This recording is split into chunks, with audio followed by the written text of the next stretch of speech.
Të nderuar shikues, ju përshëndes, do të jemi së bashku në minutat e ditarit informativ, ku ndër të tjera do të ndiqni. Ministria e Turizmit dhe Mjedisit Mirela Kumbaro ndau sot një video mesazh nga Nice, qyteti në Francë, aty ku po mbahet konferenca e oqeaneve të Kombeve të Bashkuara. Tepelena kujtoi sot në 105 vjetorin e ndarjes nga jeta heroin e popullit Selam Musai në një aktivitet zhvilluar në fshatin e lindjes së heroit Salari, ku të pranishmit nderuan kontributin e tij në luftën për liri. Selam Musai ra dëshmor duke mbrojtur flamurin kombëtar gjatë luftës së Vlorës në vitin 1920. Pas kësaj ngjarjeje, ai u bë simboli i trimërisë dhe përkushtimit ndaj vendit.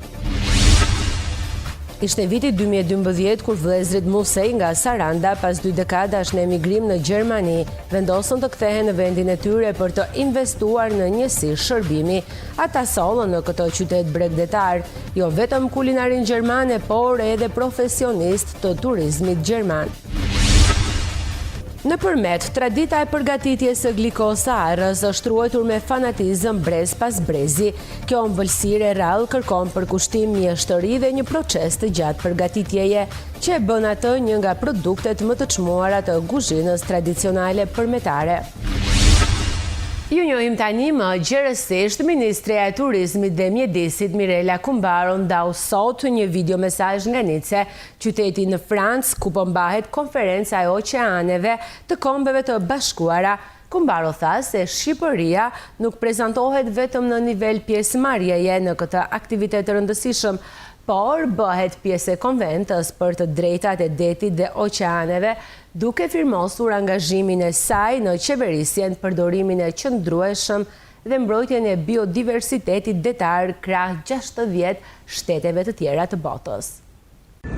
Përshëndetje nga Nisa, në Francë, ku praktikisht po mbahet samiti për të drejtën e detit dhe të oqeaneve në kuadrin e emergjencave të ndryshimeve klimatike, ku praktikisht të gjitha vendet e Kombeve të Bashkuara dhe në mëdhëqen e Francës e presidentit Macron u ratifikua konventa për të drejtën e detit dhe të oqeaneve dhe rolin që mund të luajë secili nga vendet. Shqipëria e ratifikoi këtë konvent në Kuvendin e Shqipërisë të enjten e kaluar dhe sot ne e dorëzojmë këtë këtu në pranit të 60 vendeve të tjera, që ishte numri i detyrueshëm që kjo konvent të marrë vlerë ligjore. Shqipëria radhitet kështu krah vendeve të cilët bëjnë një punë shumë të madhe në mbrojtjen e mjedisit dhe të mjedisit detar, duke ruajtur zhvillimin e qëndrueshëm, kompletisht të Shqipërisë të turizmit, por dhe të mbrojtjes së mjedisit. Shqipëria nuk është vendotës në rend global dhe as nuk impakton ndryshimet klimatike. Por me modelet e saj vazhdon të jetë në krye të tavolinave të debatit,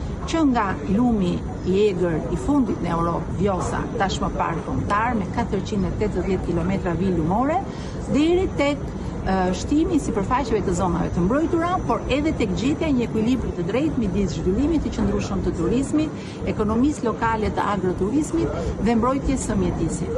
Janë të gjitha instrumenta të cilat në një ekuilibër jo të lehtë për një vend kaq të vogël si Shqipëria, që territoret i ka me kufizim, të arrijë të bëhet model në mënyrë modeste krah vendeve me një zhvillim shumë më të madh që tashmë i kanë kapërcyer kufit e kontinenteve. Jemi këtu dhe do të vazhdojmë ta ndërtojmë modelin tonë të vogël. Jemi këtu dhe do të vazhdojmë në Shqipëri ta mbrojmë mjedisin, ta mbrojmë natyrën për fëmijët tanë. Ja u kemi borxh. Temperaturat e larta kanë përfshirë vendin, ndërsa drejtoresha e Institutit të Shëndetit Publik Eugena Tomini bën thirrje për kujdes të shtuar për shëndetin.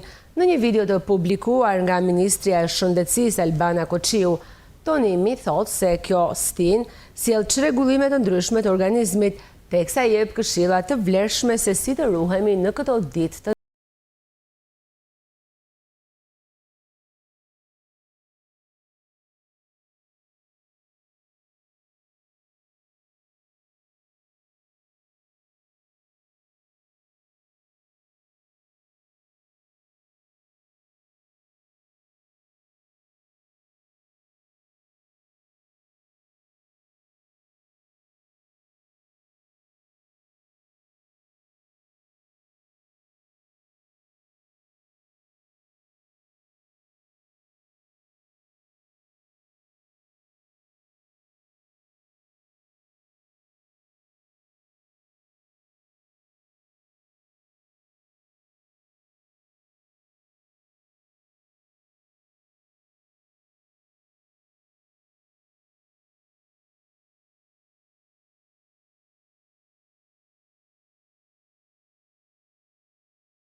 Tepelena kujtoi sot 105 vjetorin e ndarjes nga jeta të heroit të popullit Selam Musaj në një aktivitet zhvilluar në fshatin e lindjes së heroit në Salari, ku të pranishmit nderuan kontributin e tij në luftën për liri.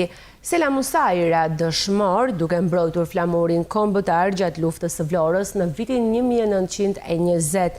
Pas kësaj ngjarjeje, ai u bë simbol i trimërisë dhe përkushtimit ndaj vendit. Në fshatin historik të Salaris në Tepelen u zhvillua një ceremoni përkujtimore me rastin e 105 vjetorit të rënies së heroit të popullit Selam Musaj gjatë luftës së Vlorës më 11 qershor 1920. Në këtë aktivitet organizuar nga Bashkia Tepelen në bashkëpunim me Muzeun e Salaris, morën pjesë përfaqësues të pushtetit vendor, historian, nxënës të shkollave të zonës, si dhe banor të fshatit. Ceremonia nisi me vendosjen e kurorave pranë bustit të heroit, ku u mbajtën homazhe në nder të figurës së tij.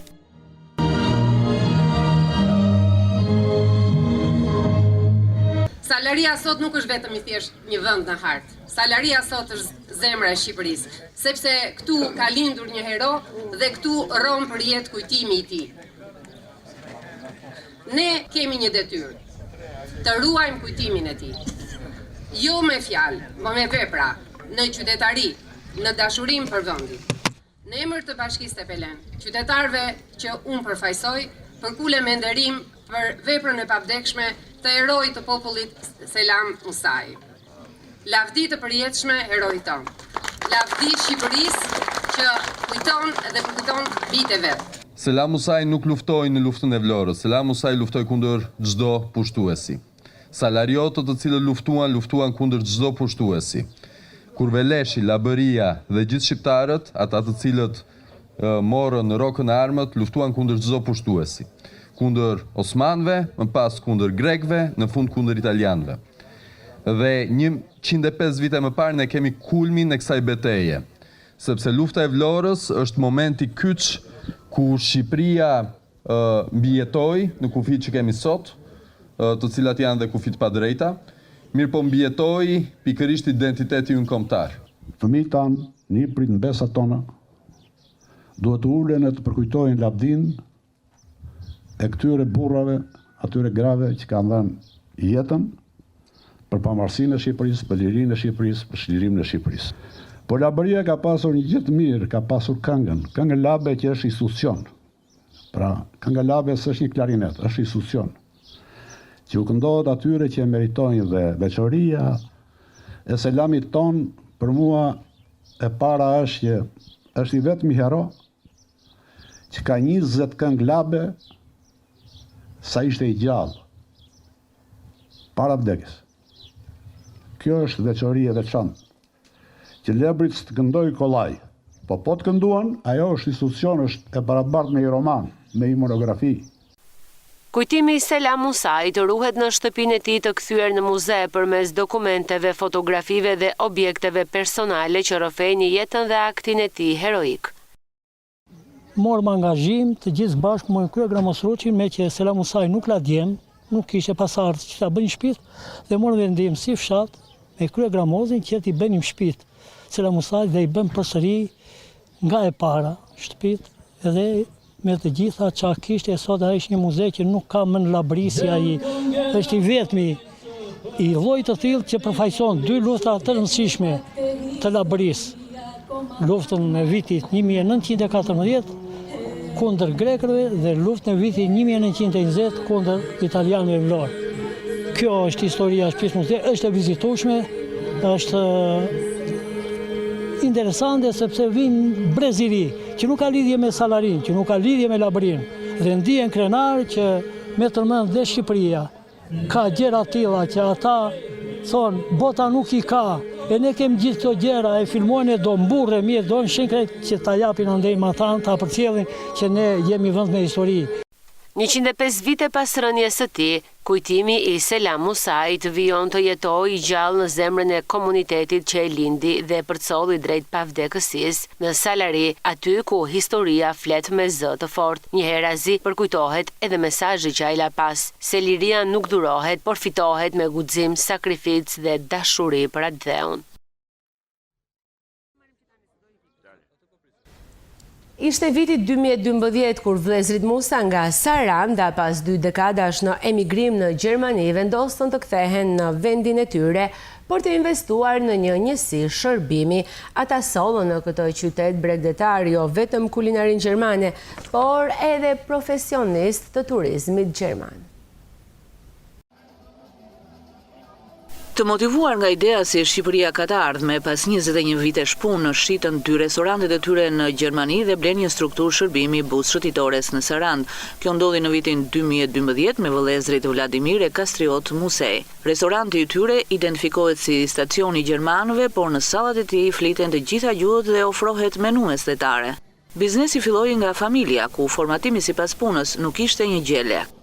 Lokalin tonë e dallon që ne kemi njerëz profesionistë që i sjellim qysh nga Gjermania, kemi njerëz profesionistë, unë si vjet për shembull kam vënë një trajner në Anglia, sepse jam lodhur, kam pasur rreth 4-5 breza që kanë kaluar nga unë. Këta 4-5 breza sot janë bërë menaxher, janë bërë edhe doktora dhe inxhiniera në prit e mi, se ne kemi filluar nga familja. Që të bësh familjen profesionale është çike vështirë, sepse e ke pak të përcaktuar që këta janë njerëzit edhe nuk janë të tjerë, megjithatë ne ja kemi dalë, ka vështirësitë e veta, ka, duhet i përshtatemi kohës, po, ka probleme me personel në Shqipëri, ka. Ai tregon se e ka ndjekur një rrugë të vetën duke u drejtuar tregut të huaj për plotësimin e nevojës për staf të mësuar dhe të shtruar në punë. Ndërkaq, ai ka edhe një apel për pronarët e strukturave të ngjashme. Unë si vjet jam lidhur me një firmë, më kanë sjellë rreth 200-300 mundësira të ndryshme dhe unë kam përzgjedhur. Kam marrë 5 persona që kanë eksperjenca. Aty do veri, sepse nuk ka mundësi tjetër. Disa njerëz, për shembull, në Shqipëri, që janë shumë pak, që janë specialistë mund të ta themi, po ka edhe shumë të mirë, po këta që janë specialistë ka një problem në vetvete. Duke lëviz herë, jo të gjithë, po një pjesë e tyre. Lëvizim shembull nga Tirana për në jug. Mirë, po ç'a bëjnë? Brenda sezonit lëvizin 2-3 herë, po të njëjtit person. Kjo sjell çrregullim në staf, një e para, dhe e dyta, nuk sjell stabilitet, sepse ata sa njohin punën zënë ikin, dhe nuk t'i jep garanci ty si biznesmen që ti jesh i mbushur dhe ti jesh që të thosh që këta njerëz vijnë me gjithmend për punë. Atëherë çfarë bëjnë? Këta njerëz kanë për ta humbur këtë punë dhe do ta marrin të huaj. Prandaj unë i them të gjithë punëtorëve që punojnë në fushën e turizmit të angazhohen, të marrin maksimumin e tyre nga pronarët e vet, dhe unë e them të hapur, pronarët duhet t'i pagojnë mirë, se vetëm a shumë mundet t'i mbajmë stafin këtu, por të mbajnë njerëzit që janë më stabil. Ai njeri që nuk të vjen apo të ikën nga puna, mos e pranoni me kolegë dhe lereni, abandonoheni në mënyrë të tillë që ta di që këtu në vendin ton duhet të respektoj kontratat e punës. Dhe kështu ka për të ndarë shapin a sheqeri. Vladimiri nuk heziton të flasë edhe në detaje për nivelin e diferencuar të pagesave për staf shqiptar dhe të huaj. Pagesat për të huajt mund t'i them hapur, që janë të 650 deri në 700, 900. Për njerëz jashtëmase të specializuar. Përvajta në fushë të aviacionit dhe mora dy djem nga Tunezia, që janë të specializuar në Arabinë Saudite dhe në Katar, ka punuar që të dy në restorante me Michelin, fine dining, se unë ndryshe nuk do t'i merja. Kur erdha dhe mësova që firma e tyre u kishte marrë 2.000 euro, ndërkohë që unë kam paguar lek për ata. E kuptoni tani që një person që merr 700.000 lek bruto, jo neto, dhe këto jep arrin që t'i pagoj firmës atje 2.000 euro. Vetëm e vetëm të vinë në punë këtu. Dhe është njeri specializuar në Arabinë Saudite. O shqiptare, kuptoni ju këtë gjë? E merrni vesh se për çfarë po flasim? Po flasim për njerëz që duan të punojnë, mirë po nuk e kanë mundësinë kaq të zhvilluar sa që kemi ne. Dhe arrin që të ulen, sepse ata e dinë shumë mirë që këtu kanë mundësi të ngrihen, kurse në Arabinë Saudite janë thjesht një transportues pjatash. Dhe keni për të parë, shumë nga këta që kanë ardhur do kalojnë shefat tuaj nesër. Më dëgjoni. Përvoja gjermane e vëllezërve Musej e sjell në klimën dhe mjedisin shqiptar me pretendimin për të ruajtur të njëjtin standard siç e ka turisti huaj në vendin nga vjen në Sarandë, është një mesazh apo apel i qartë për çdo vendas që refuzon në mundësinë për të punësuar e për të aftësuar në vendin e tij tek dera e shtëpisë. Muzeu i luftës së ftohtë vijon të tërheq turistë të shumt të huaj që Gjirokastra tashmë i pret në 365 ditë të vitit. Janë të huajt ata që shfaqin interes të lartë për të vizituar këtë tunel, nisur edhe nga ato çfarë kanë dëgjuar për sistemin e kaluar në Shqipëri. Vetëm në maj u shënuan rreth 1400 vizita në këtë muze. Që prej 2014-ës i është shtuar listës së muzeve në qytetin e Gurt. Ky është tuneli luftës së ftohtë, i ndërtuar në vitet 1970-1980 me funksion strehimin e ish udhëheqjes së asaj kohe në rast të ndonjë sulmi të mundshëm ushtarak. Për shkak të vendodhjes në zonën muzeale, por edhe historisë që mbart, është kthyer në një nga objektet që tërheq më së shumti vëmendjen e vizitorëve të huaj. We're from the Netherlands. Të jemi sinqert, ne jemi nga Hollanda dhe kemi dëgjuar për Enver Hoxhën, por nuk e kemi ditur kur se çfarë ka bërë saktësisht në Shqipëri. Jam shumë e impresionuar. Mendoj që ky bunker i lë pa fjalë të gjithë ata që janë duke e vizituar për herë të parë. Është tepër interesant fakti që vetëm disa njerëz të caktuar lejoheshin të hynin këtu në raste rreziku dhe lufte e pabesueshme. Është fantastike që Shqipëria ka mundësinë të zhvillohet në mënyrën siç po e bën aktualisht dhe jam shumë e lumtur që jam këtu tani. Ndërsa shprehen me vlerësimet më të mira për mikpritjen, njerëzit panoramën e gjithçka tjetër që ofron qyteti Gurt, vizitën në këtë muze e veçojnë jo vetëm për detajet e ndërtimit, por edhe për atë që përcjell përmes objekteve të ekspozuara në të. Very nice cities. Vizita në qytetin e Gjirokastrës na ka lënë pa fjalë, duke nisur nga peizazhet magjepsëse deri te njerëzit kaq miqësor. Mezi po pres të mësoj më shumë edhe rreth muzikës popullore. Këtu mësova se qyteti është gjithashtu në listën e trashëgimisë botërore të UNESCO-s. Mbi të gjitha, dua të veçoj vizitën time në këtë bunker sot, i cili tashmë është kthyer në muze. Çdo detaj rreth këtij tuneli, mënyra e ndërtimit, gjatësia mbreslënse e tij apo qëllimi për të cilin ai është ndërtuar, të ngjall tepër kuriozitet dhe të lë shumë për të menduar. And today, the visit to this bunker. Gjatë muajit maj, Muzeu i luftës së ftohtë në Gjirokastër ka pritur rreth 1400 vizitorë, 80% prej të cilëve të huaj. 36 vjeçari Klementozo nga fshati Rusa në Bashkinë Delvin merret me blegtori që prej moshës 14 vjeçare duke ndjekur një traditë familjare. Sot ai kujdeset për rreth 700 krerë bagëti të imta, nga të cilat siguron produkte që i tregëton për të rritur ekonominë familjare, por gjithashtu përkushtimi i tij është një shembull i qartë se si bujqësia dhe blegtoria mund të kthehen në burime të qëndrueshme të jetës në zonat rurale. Klementozo, 36 vjeç nga fshati Rusan i Bashkisë Delvin, është një shembull i përkushtimit dhe dashurisë për një zanat të trashëguar brez pas brezi, që në moshën 14 vjeçare ai është marrë me blegtori, duke ndjekur rrugën e familjes dhe duke e kthyer këtë traditë në një mënyrë jetese. Është një traditë edhe trashëguar brez pas brezi, edhe normal që e kemi zgjedhur si punë. Sa vite vajtet që merreni me këtë sektor? Unë kam që në moshën 14 vjeç, po thuaj kam 22 vjetë. Është një punë që ka të ardhurat të mira me kohën që jetojmë, që jemi, edhe vetëm do të përkushtuar. Duhet të përkushtohesh në kjo punë se është pak e lodhshme, po që ja vlen. Kullotat i sigurojmë ndërmjet bashkive të Gjirokastrës, të Libovës në fakt, edhe vemi në Zagori për verë, në malet e Zagorisë. Po tani këto janë në fazën e mjeljes, duhet të ti kullotesh, ti shkullësh shpejt në mëngjes, diku në ora 5. Punë të përditshme këto janë. Mjelje, ti qethësh si që i pat dhe vetë, këto janë. Aktualisht ai përkujdeset për rreth 700 krerë bagëti të imta. Puna e tij është e pandërprerë dhe kërkon angazhim të madh çdo ditë. Produktet që siguron nga bagëtit, si qumshti dhe mishi, i tregton duke mbështetur kështu ekonominë e familjes së tij. Po mish, qumshtja këto janë.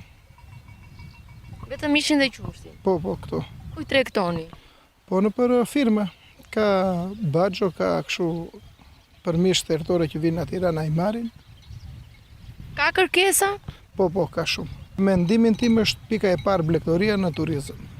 Me fjalë pa blegtori nuk do ketë kur turizëm. Sa të interesuar janë të huajt për produktet e... Të huajt janë shumë të interesuar. Me fjalë dhe këtu kur vinë që kalojnë se zonë turistike këtu ku jemi, po thuaj vinë, shikojnë, pjesin, bëjnë.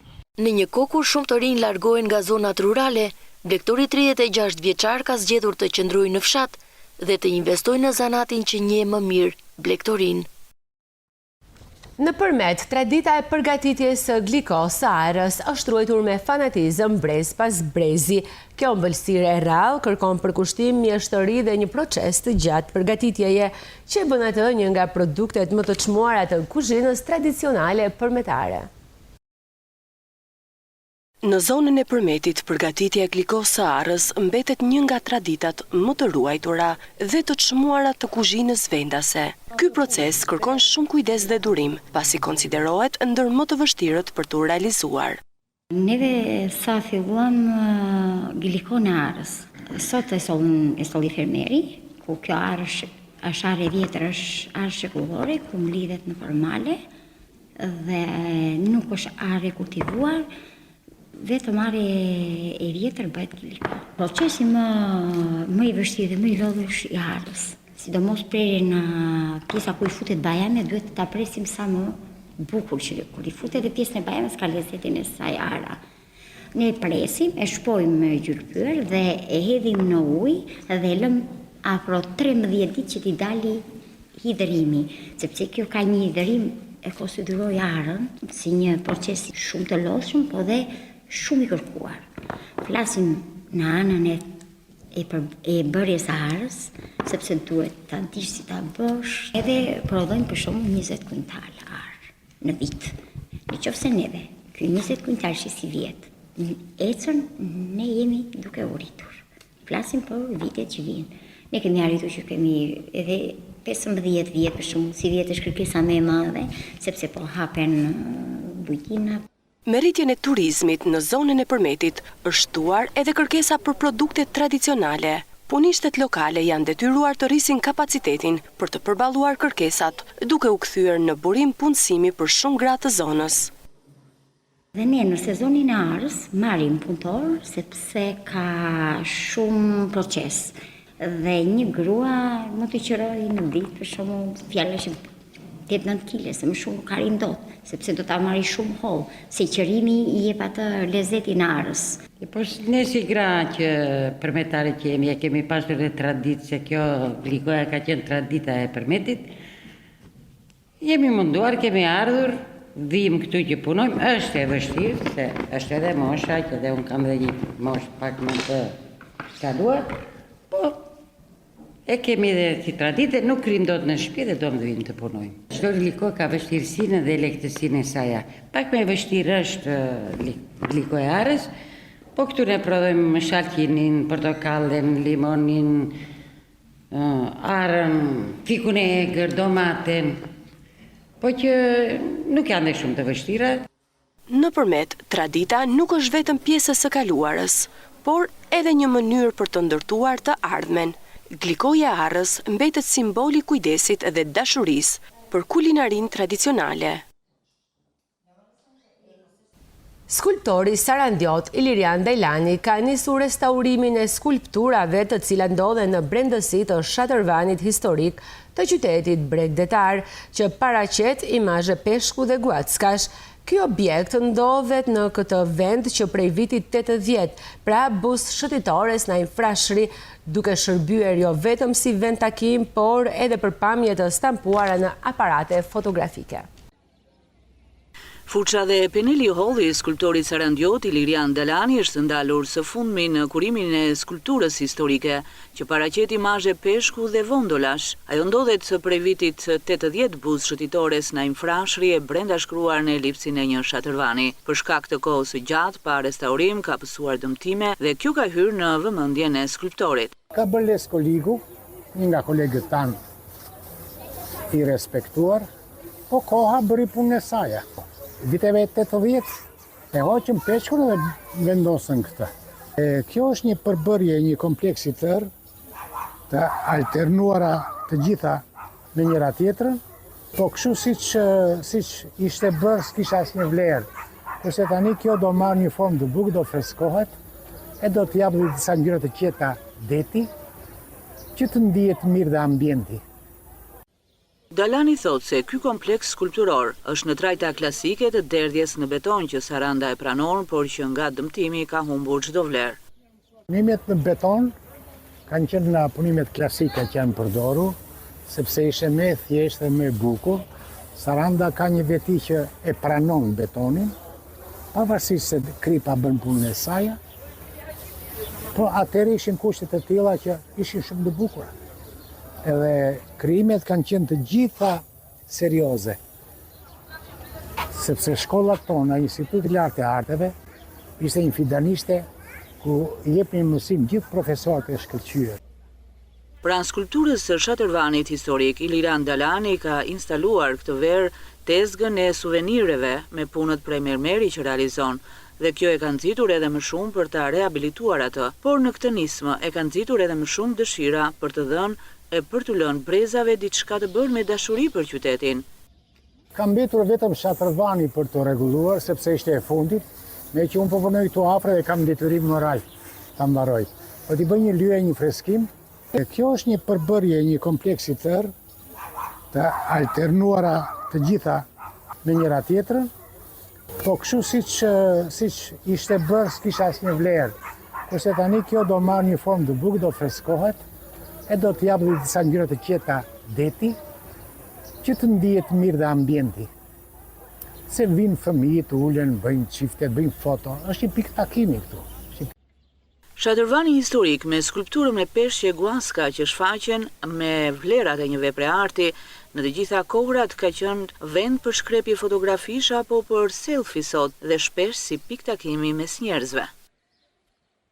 Ndryshojmë tani natyrën e informacioneve tona, shuhet nga jeta në moshën 81 vjeçare, regjizori dhe skenaristi Leka Bungo, pas betejës me një sëmundje të rëndë. Bungo ishte një nga emrat më të spikatur të artit shqiptar, me kontribute të rëndësishme në teatr, film dhe televizion për një periudhë 4 vjeçare nga viti 2021 e deri në shkurt të vitit 2025. Bungo mbajti postin e kryetarit të Këshillit Drejtues të Radio-Televizionit Shqiptar. Është ndarë sot nga jeta në moshën 81 vjeçare regjizori, aktori dhe skenaristi i njohur shqiptar Leka Bungo. Ai lindi në 28 shkurt të vitit 1944 në Vlorë. Leka Bungo ishte një nga emrat më të rëndësishëm të skenës në Shqipëri, si regjizor, skenarist dhe aktor, duke i lënë vendit një trashëgimi të larmishme artistike në fushën e humorit dhe të skenës shqiptare. Ai kreu shkollën e lartë për aktor Aleksandër Mojsiu dhe më vonë një kurs një vjeçar për regji në Institutin e Lartë të Arteve. Karriera e tij përfshin punën si regjizor në teatrin Bylis në Fier dhe më pas në estradën e shtetit, ku realizoi shfaqje me tematikë sociale dhe elemente të theksuara satire. Pas viteve 90, themeloi teatrin privat Rubairat, një nisëm e veçantë kulturore në hyrje të teatrit kombëtar. Në vitin 2002, ai emigron në Shtetet e Bashkuara, por vijon të jetë aktiv në fushën e artit. Bungo ka shkruar drama dhe skenar filmash si Pabesia, Pas fasadës, si dhe ka interpretuar në film, duke spikatur me rolin e tij në filmin Një djalë dhe një vajzë në vitin 1990. Alo? 252-60 a jeni? Po. Kush jeni ju? Artani ndesha, një shoqe e klasës. Artan? Në vitin 2016 realizoi serialin Rokullisja, i cili referoi ngjarjeve të vitit 1997. Veprat e tij të fundit ishin Testamenti dhe Ëndër në Papafingo. Për një periudhë 4 vjeçare, nga viti 2021 deri në shkurt të vitit 2025, Bungo mbajti postin e kryetarit të Këshillit Drejtues të Radio-Televizionit Shqiptar. Me ndarjen nga jetat e Leka Bungos, arti dhe kultura shqiptare humbën një nga figurat më të rëndësishme dhe të angazhuar ndër dekada. Për ndarjen nga jeta të regjizorit Leka Bungo ka reaguar dhe kryeministri Edi Rama. Lam të mirë miku im Leka Bungo, preu në paqe, shkruan kryeministri. Leka Bungo do të mbahet mend gjatë për krijimtarinë e tij, estradën e Fierit dhe të estradës së Shtetit në Tiranë. Për vënien në skenë të disa prej perlave të humorit shqiptar, si edhe për vitalitetin dhe këmbënguljen për të qenë aktiv deri në fund të jetës. Ne nuk e prisnim një sukses të tillë, një ngrohje. Të nderuar shikues, ishte gjithçka e përgatitur për këtë ditar informativ. Ju faleminderit për vëmendjen, shikim të këndshëm të programeve në vazhdim. Bashk, miru takofshim.